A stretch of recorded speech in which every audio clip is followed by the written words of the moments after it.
For those of you that have come to watch this channel, hopefully by now you know my stance when it comes to the accuracy of historical documents, and not only the documents themselves, but also the creators of those documents.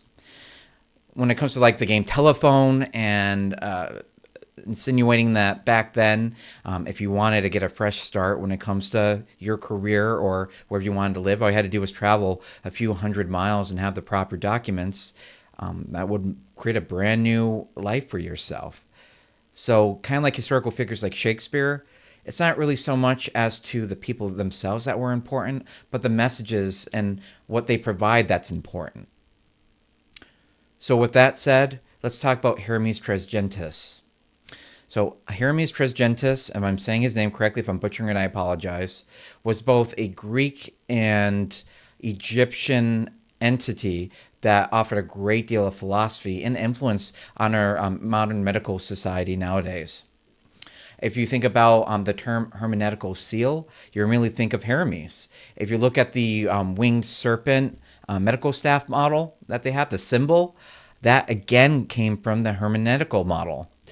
When it comes to hermeneutical texts like the Kybalion and the Emerald Tablets of Thoth, they offer a lot of inspiring vantage points when it comes to looking at the world. Even though some parts, like for instance alchemy, might be out there when it comes to turning lead into gold, for the most part it has a lot to offer when it comes to a different vantage point into seeing the world and the people around it. So what we're going to go over today is a prophecy, you can call it. It's really a lament from father to son, from Hermes Trismegistus to his son Asclepius. With that said, it's a lament, meaning that it's kind of a poor forecast when it comes to the next few thousand years.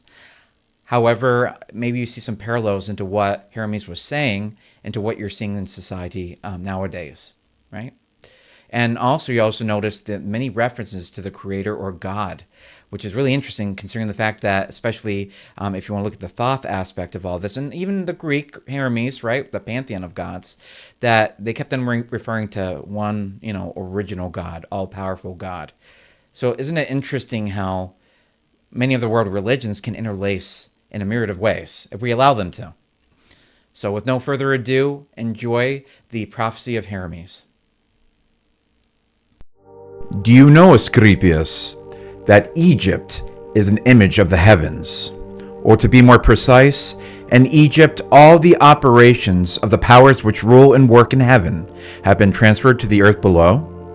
No. It should rather be said that the whole cosmos dwells in this our land as in a sanctuary.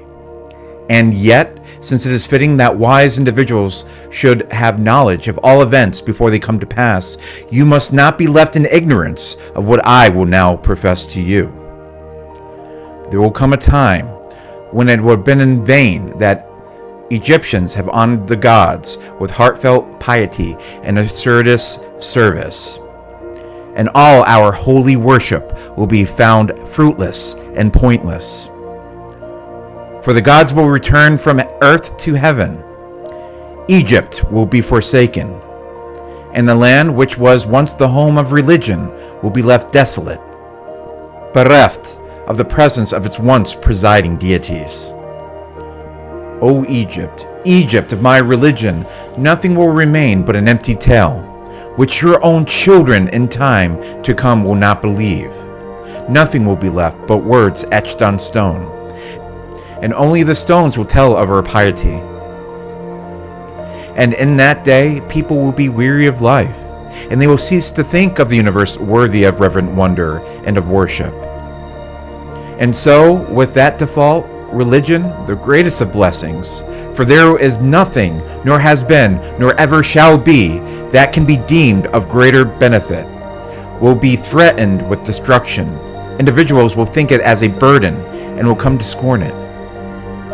They will no longer love the world around them, this uncomparable work of the Creator, this glorious structure which He has built, the sum of good made up of things of many diverse forms, this instrument whereby the will of the Creator operates in that which He has made, ungrudgingly favoring man's welfare, this combination and accumulation of all the manifold things that call forth the veneration, praise, and love of the beholder.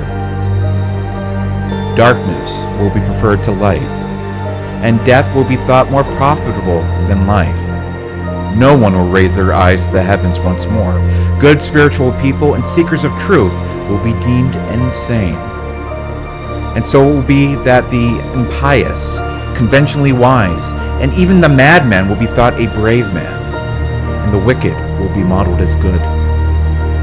As to the soul and the belief that it is immortal by nature, or they may hope to attain immortality, as I have taught you, Asclepius, all this they will mock, and they will even persuade themselves that it is false.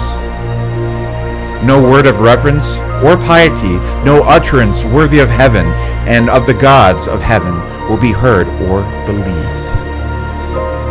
And so the ancient deities will depart from mankind, a grievous thing, and only entities will remain who will mingle with people and drive the poor wretches by main force into all manner of reckless crime, into wars and robberies and frauds, and all things hostile to the nature of the human soul.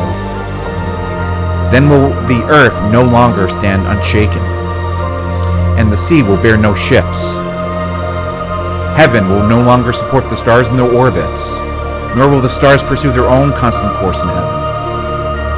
All voices of the deities will of necessity be silenced and forgotten. The fruits of the earth will rot, the soil will turn barren, and the very air will sicken with sullen stagnation. After this manner will decay upon the world, religion will be no more.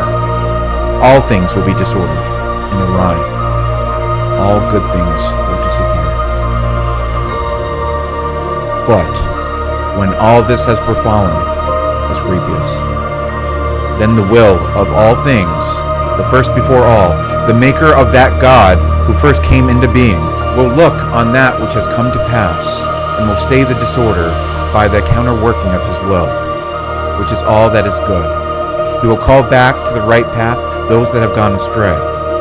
He will cleanse the world from evil, now washing it away with water floods, now burning it with the fiercest fire, or again expelling it by war and pestilence.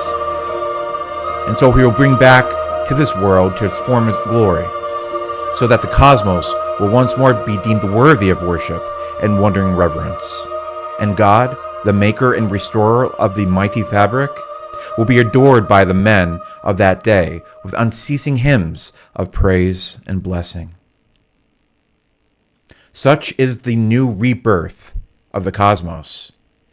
It is a making again of all things good, a holy and awe-striking restoration of all nature, and it is wrought in the process of time by the eternal will of God.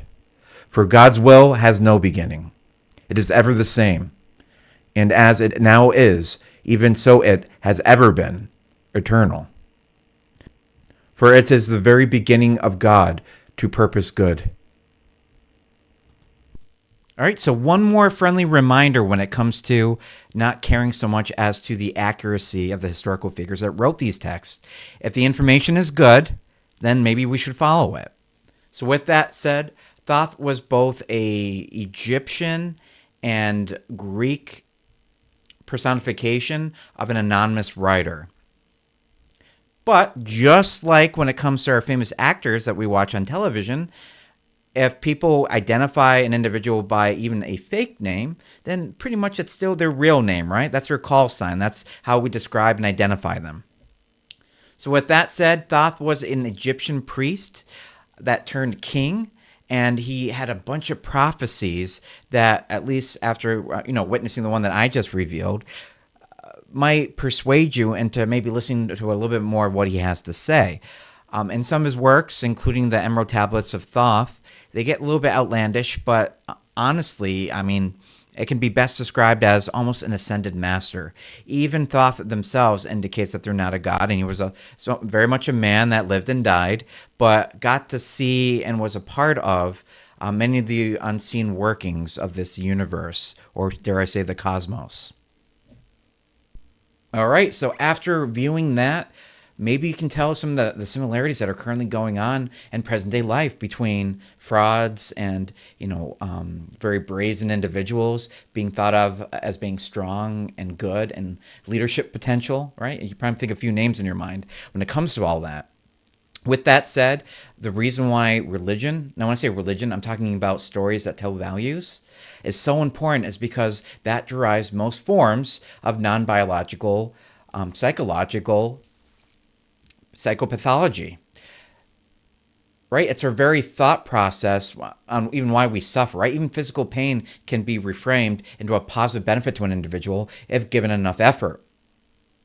So, with that said, hopefully you enjoyed today's episode. If you did, give it a like, and I will see you on the next one.